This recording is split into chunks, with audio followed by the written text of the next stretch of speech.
ओम श्री गणेशाय नमः। श्री आशुतोषाय नमः। श्री हरिवंश पुराण विष्णु पर्व अध्याय 44, 45 और 46। श्री कृष्ण द्वारा श्रृंगाल का वध तथा उसके पुत्र का करवीरपुर के राज्य पर अभिषेक। विषमपायन जी कहते हैं, जन्मेजय उन सबके आने का समाचार पाकर इंद्र के समान पराक्रमी रण दुर्मद राजा श्रृंगाल अपनी पुरी पर आक्रमण हुआ समझकर नगर से बाहर निकला।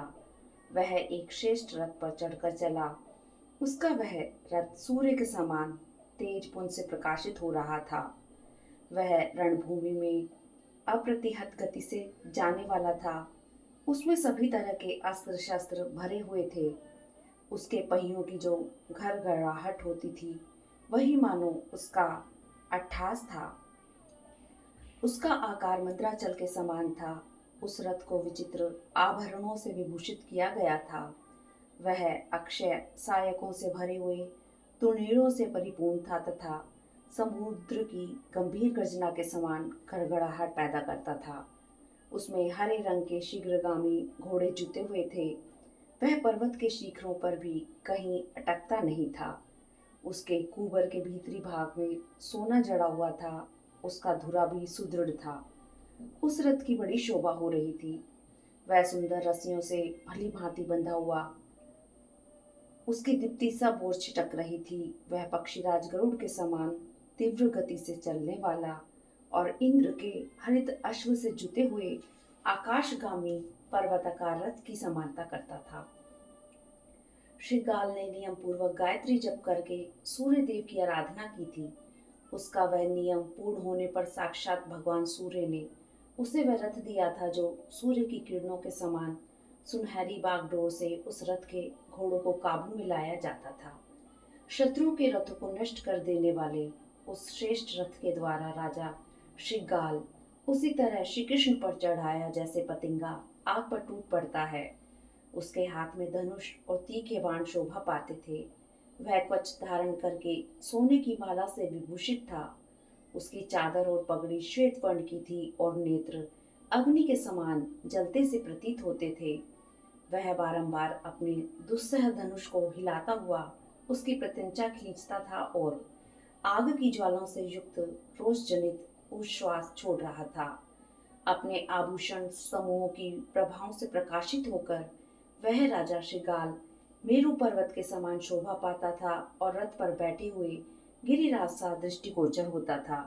उसके गर्जने की ध्वनि, रथ के पहियों की घड़घड़ाहट और भारीपन से दबी जाती हुई पृथ्वी भय से आतुर होकर डगमगाने लगी। लोकपालों के समान तेजस्वी और मूर्तिमान पर्वत के समान विशालकाय श्रीमान राजा श्रृंगाल को आक्रमण करते देख श्री कृष्ण के मन में तनिक भी व्यथा नहीं हुई। इधर श्रृंगाल भी रोष में भरकर उस शीघ्रगामी रथ के द्वारा श्री कृष्ण के पास आकर युद्ध के लिए उत्सुक दिखाई देने लगा। श्री कृष्ण को अपने सामने खड़ा देख श्रृंगाल की युद्ध लालसा जाग उठी। जिस प्रकार मेघों का समूह वर्षा द्वारा पर्वत पर आक्रमण करता है, उसी प्रकार उसने वेग पूर्वक उन पर धावा किया। तब भगवान श्री कृष्ण मुस्कुराकर उसका सामना करने के लिए खड़े हो गए। फिर तो समर भूमि में दोनों का बड़ा भयंकर युद्ध होने लगा। उस समय मोहवश जो अपने गौरव से गिर गया था, उस तेजस्वी श्रृंगाल ने सम्रांगण में उपस्थित हुए श्री कृष्ण से युद्ध विषयक आसक्ति से प्रेरित होकर कहा, कृष्ण, तुमने गोमंत के समीप नायक रहित मूर्ख नरेशों की दुर्बल सेना के भीतर युद्ध के मार्ग में जो जो चेष्टाएं की हैं, उसके विषय में मुझे सब कुछ भली भांति विदित हो गया है। क्षत्रियों के उस पराजय से मैं अच्छी तरह परिचित हूँ, परंतु वे क्षत्रिय कायर, धैर्य और शक्ति से रहित तथा समर उत्सव में कभी युद्ध न कर सकने वाले थे। परंतु इस समय तुम इच्छानुसार युद्ध करने के लिए खड़े हो जाओ। मैं यहाँ राजा के पद पर प्रतिष्ठित हूँ। यदि मैं तुम्हें सब ओर से घेरा डालकर रोक लूं, तो तुम कहाँ जाओगे, क्योंकि तुम तो रणकरम में परिनिष्ठित हो नहीं। तुम अकेले हो और मैं सेना के साथ हूँ, अतः रणभूमि में तुम्हारे साथ युद्ध करना मेरे लिए उचित न होगा। इधर से मैं अकेला रहूं और उधर से तुम, फिर हम दोनों समर भूमि में डटकर युद्ध करें। साधारण लोगों को मारने से क्या लाभ, रणभूमि में खड़े हुए तुम या मैं, दोनों में से एक योद्धा धर्म युद्ध के द्वारा मृत्यु को प्राप्त हो। तुम्हारे जाने पर, मारे जाने पर इस संसार में मैं अकेला ही वासुदेव रहूंगा और मेरे जाने पर तुम भी अकेले वासुदेव बने रहोगे। श्रृंगाल की यह बात सुनकर क्षमाशील भगवान वासुदेव ने उस ईर्ष्यालु नरेश से कहा, पहले तुम प्रहार करो। ऐसा कहकर उन्होंने हाथ में चक्र ले लिया। तब युद्ध के लिए शीघ्रता पूर्वक पराक्रम प्रकट करने वाले श्रृंगाल ने क्रोध से उन्मत्त होकर श्री कृष्ण पर घोर बाणों समूहों की वर्षा आरंभ कर दी।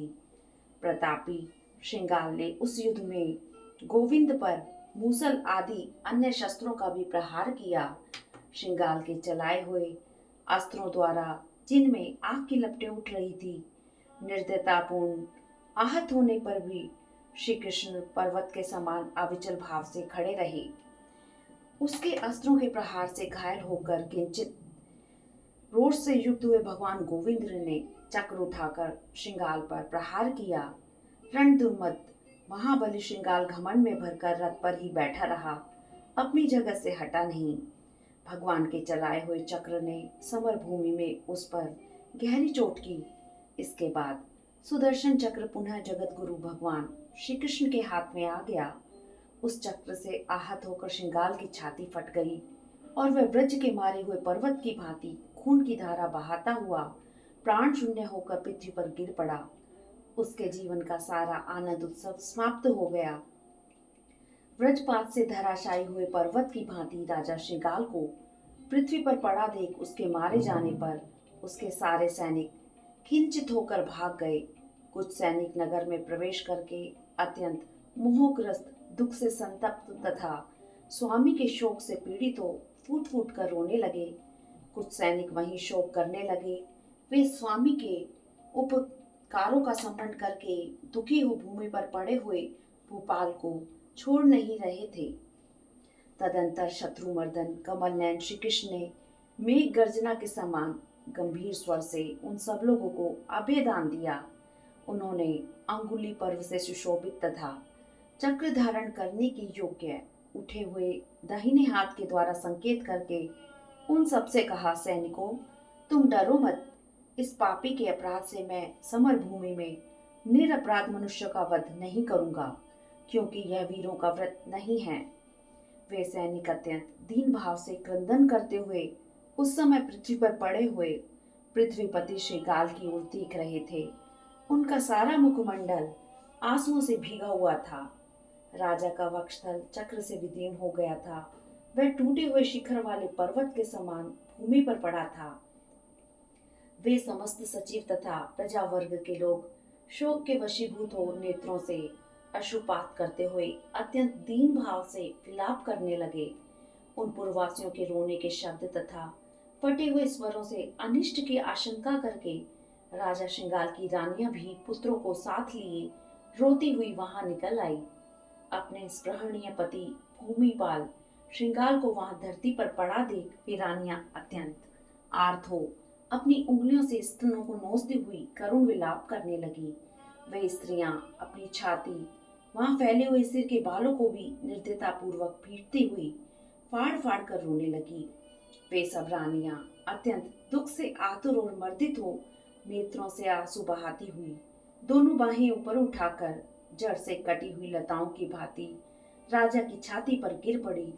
उन रानियों के आंसू भरे नेत्र जल से आहत हुए कमलों के समान प्रकाशित होते थे। धरती पर पड़े हुए पति को देखकर रानी रोती और छाती पीटती हुई वे करुण विलाप करती हुई शोक उद्गार प्रकट करने लगी। उस राजा के बालक पुत्र शक्रदेव को अपने आगे पिता के पास खड़ा करके वे रानियां और दूने वेग से रोने और विलाप करने लगी।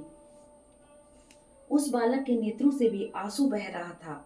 वे बोली, वीर महाराज, यह आपका पराक्रमी पुत्र अभी बालक है, विद्वान नहीं हो सका। अब आपके बिना यह अपने पैतृक राज्य पर कैसे प्रतिष्ठित हो सकेगा? आप अपने अंतपुर की रानियों को सहसा त्याग कर क्यों परलोक में चले गए? हम आपके दिए हुए सुखों से अभी तृप्त नहीं हुई थी। हम विधवा हो गई, अब क्या करें? राजा श्रृंगाल की पटरानी का नाम पद्मावती था। वह स्त्रियों में श्रेष्ठ थी, पद्मावती रोती हुई अपने पुत्र को साथ ले भगवान वासुदेव के पास गई और बोली, वीर, आपने युद्ध कर्म के द्वारा जिन्हें मार गिराया है, उन्हीं परलोकवासी नरेश का यह पुत्र आपकी शरण में आया है। यदि ये महाराज आपको प्रणाम करते, आपके सम्मुख विनीत भाव का परिचय देते अथवा आपकी आज्ञा का पालन करते, तो आपके एक ही प्रहार से इन्हें संताप का भागी नहीं होना पड़ता। यदि ये मूढ़ नरेश आपके प्रति बंधुजनोचित बर्ताव करते, तो इन्हें मांस भक्षी जंतुओं से घिरकर पृथ्वी का सेवन नहीं करना पड़ता। यह आपके इस मरे हुए बांधव की ही संतति है। आप अपने पुत्र की ही भांति इसकी रक्षा करें।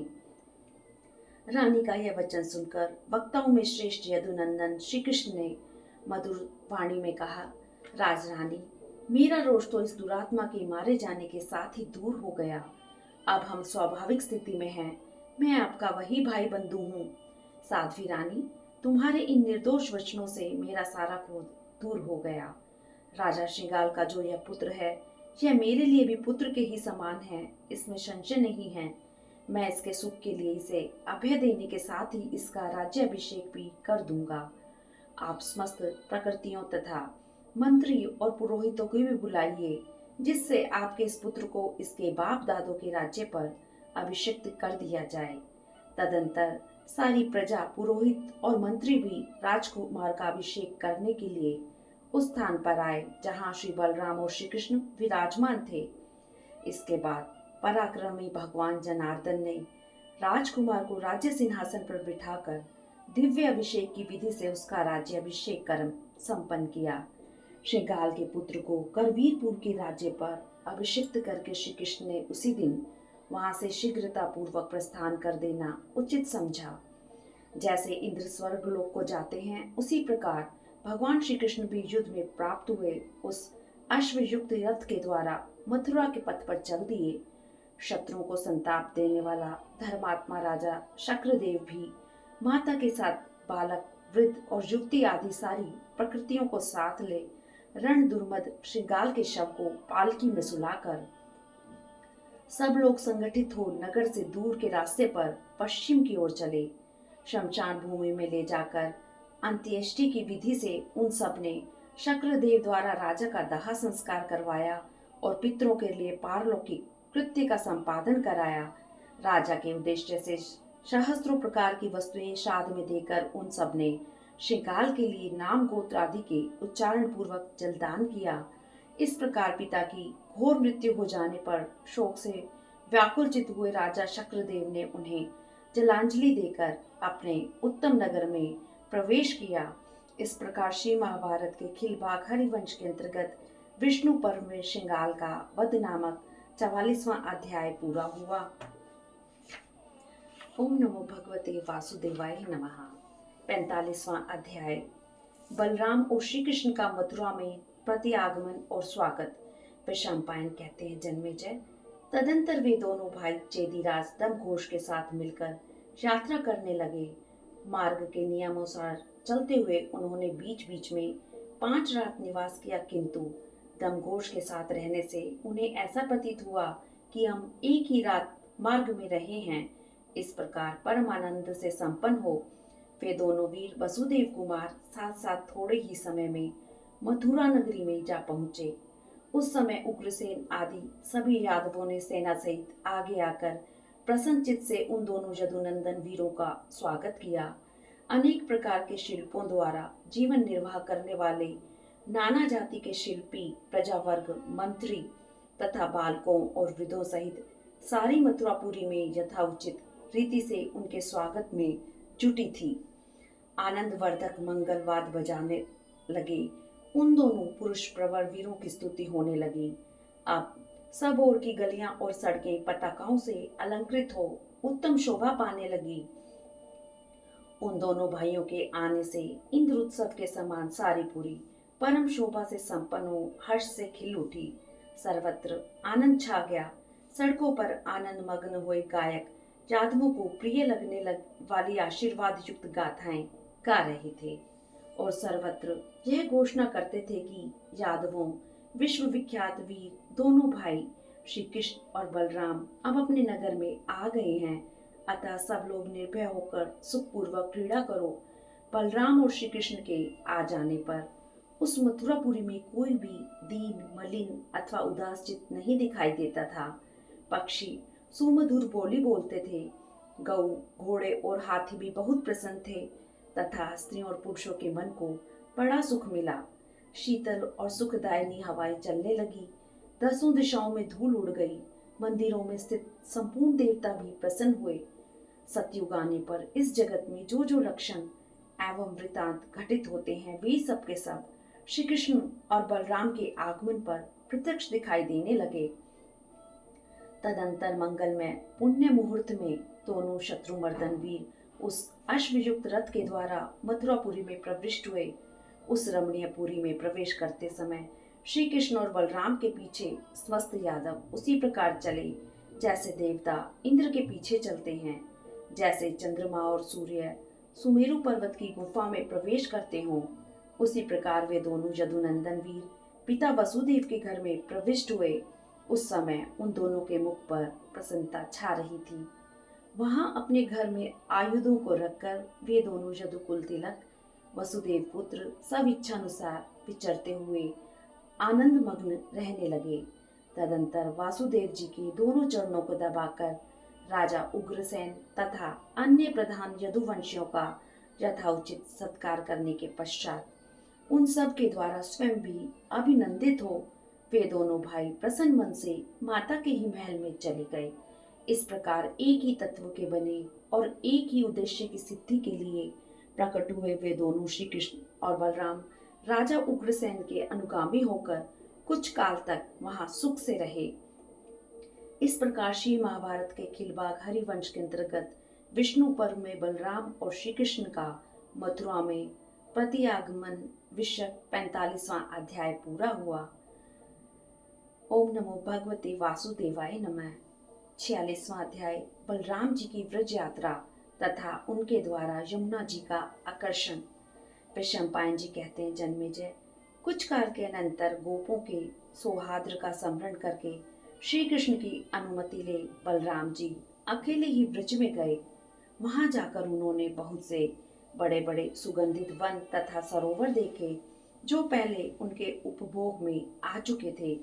श्री कृष्ण के पूर्वज बलराम जी बड़े वेग से उस ब्रज में प्रविष्ट हुए। उस समय वे प्रभावशाली संकर्षण वनवासियों के योग्य रमणीय वेशभूषा से अलंकृत थे।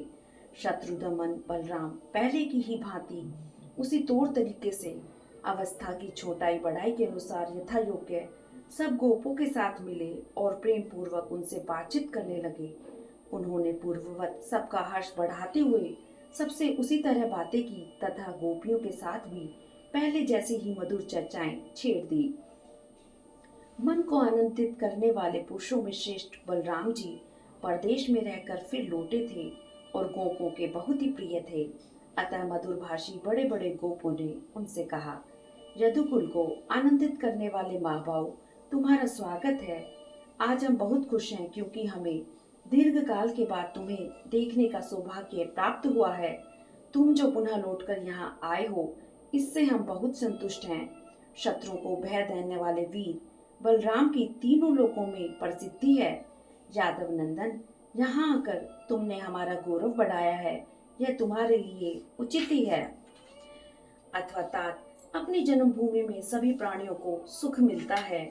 अमलानंद, तुमने जो हम लोगों पर कृपा दृष्टि की है, इससे निश्चय ही अब हम देवताओं के लिए माननीय हो गए। हम लोग प्रतिदिन तुम्हारा शुभ आगमन चाहते हैं।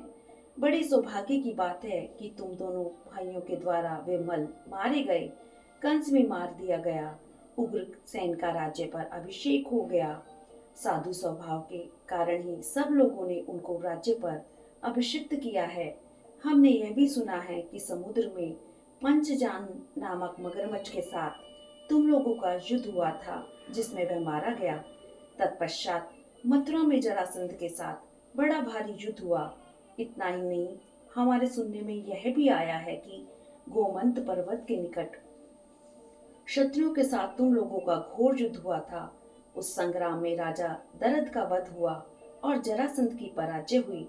उस महायुद्ध में तुम लोगों के लिए आकाश से दिव्य आयुध उतर आए थे। इसके सिवा उत्तम करवीरपुर में राजा श्रृंगाल का वध करके उसके पुत्र का वहां अभिषेक किया और वहां के नागरिकों को तुम्हारी ओर से सांत्वना दी गई। फिर तुम लोगों का मथुरा में प्रवेश हुआ, जो देवताओं के लिए कीर्तन करने योग्य है। पृथ्वी का भार उतार कर तुमने इसे भली भांति प्रतिष्ठित कर दिया और भूमंडल के सभी नरेशों को वश में कर लिया। तुम्हारा शुभ आगमन देखकर हम पूर्ववत सौभाग्यशाली हो गए हैं। हमें सब तरह से संतोष प्राप्त हुआ है और हम अपने बंधु बांधवों सहित हर्ष से उत्फुल्ल हो उठे हैं। तब बलराम जी ने अपने सब ओर खड़े हुए उन समस्त गोपों से कहा, समस्त यादवों के होते हुए भी आप लोग ही हमारे सगे बांधव हैं।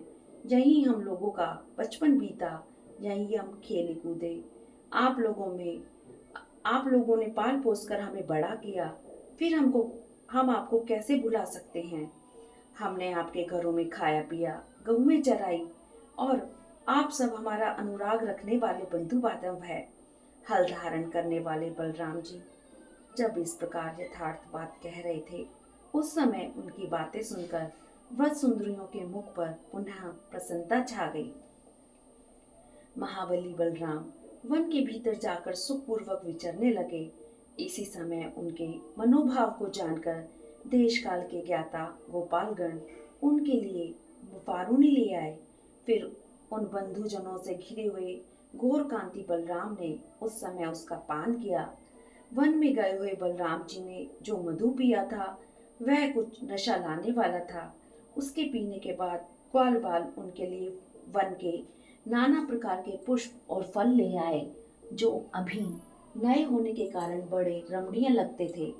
इसके सिवा गोपों ने उनके लिए भांति भांति की पवित्र गंध तथा मनोरम भक्ष्य पदार्थ प्रस्तुत किए।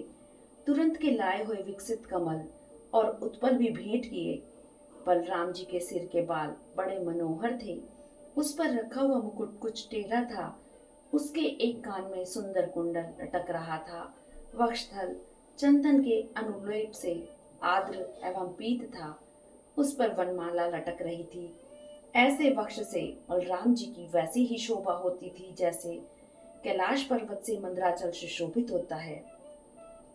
उन्होंने नूतन जलधर के समान कांति वाले 2 नीले वस्त्र धारण कर रखे थे और शरीर से भी गूढ़ थे, अतः अंधकार राशि में चंद्रमा के समान सुशोभित होते थे।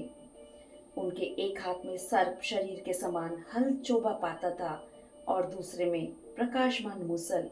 बलवानों में श्रेष्ठ बलराम जी मधु से मत हो रहे थे। उनका मुख झूम रहा था। वे ऐसे लगते थे मानो शरद की रातों में श्वेत बिंदुओं से युक्त अलसाए हुए चंद्रमा शोभा पाते हों। उस समय बलराम जी ने यमुना जी से कहा, महानदी, मैं स्नान करना चाहता हूँ। सागर गामिनी, मूर्तिमती होकर आओ, चलो मेरे साथ। संकर्षण की बात को मतवाले की बहक समझकर नारी स्वभाव से मोहित हुई उस नदी ने उसकी अवहेलना कर दी। वह उनके अभिष्ट स्थान को नहीं गई। तब बलवान बलराम मद से प्रेरित हो कुपित हो उठे। उन्होंने यमुना का कर्षण करने के लिए हल्का मुख नीचे की ओर कर दिया।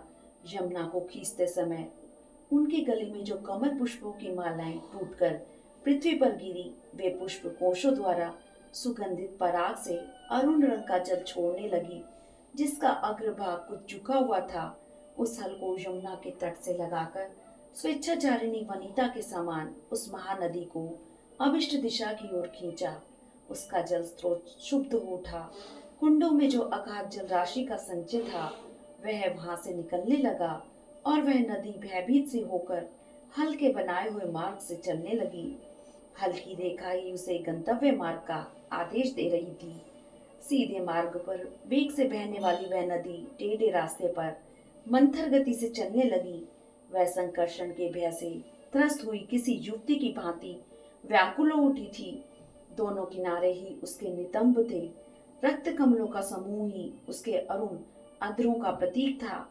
फेनी उसके मेखला सूत्र थे, जो जल से ताड़ित और मर्दित होकर छिन्न हो गए थे। वह नदी रूपणी युवती समुद्र रूपी प्रियतम के साथ समागम करने वाली थी। उसके तरंग रूपी शिरोभूषण ऊंचे नीचे हो रहे थे। चक्रवाक रूपी स्तन ऊंचे उठे हुए थे। उसके गंभीर अंग वेग के कारण वक्र हो रहे थे। वह त्रस्त मीन रूपी आभूषणों से विभूषित थी। श्वेत हंस उसके नेत्र और अपांग थे। काश पुष्प उसके फहराते हुए रेशमी वस्त्र थे।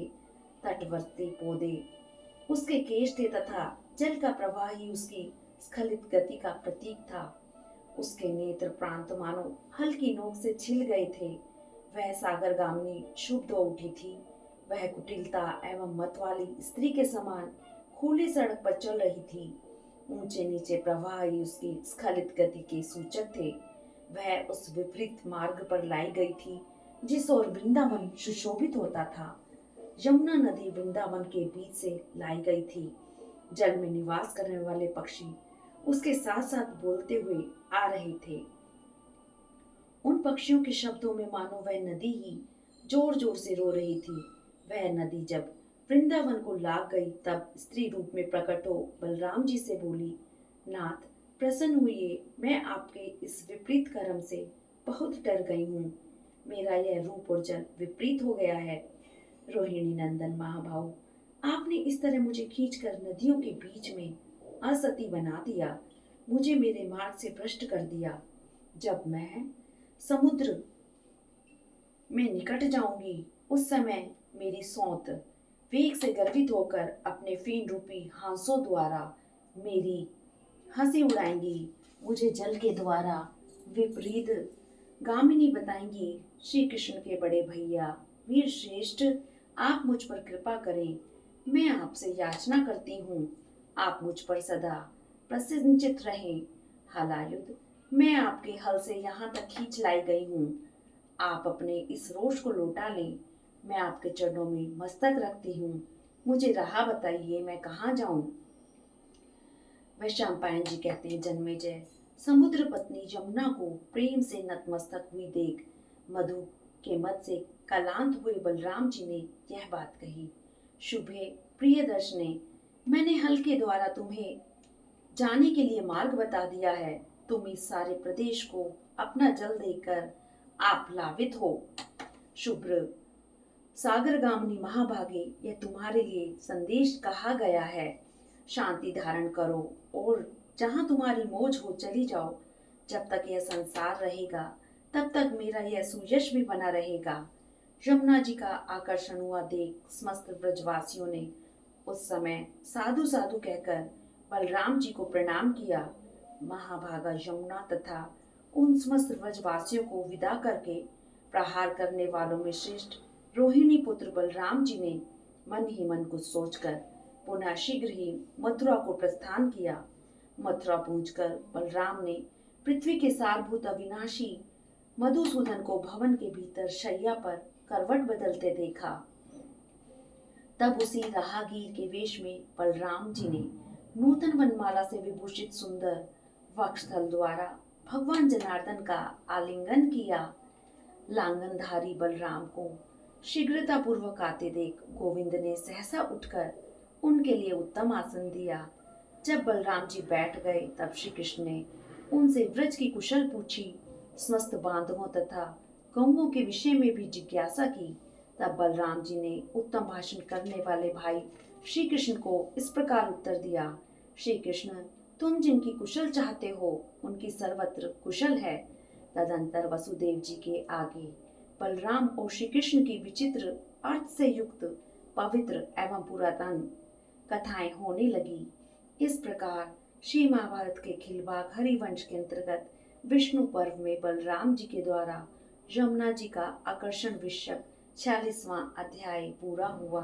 हरिओम तत्सत, हरिओम तत्सत। ओम नमो भगवते वासुदेवाय, वासुदेवाय हरि वासुदेवाय। ओम नमो भगवते वासुदेवाय, वासुदेवाय हरि वासुदेवाय।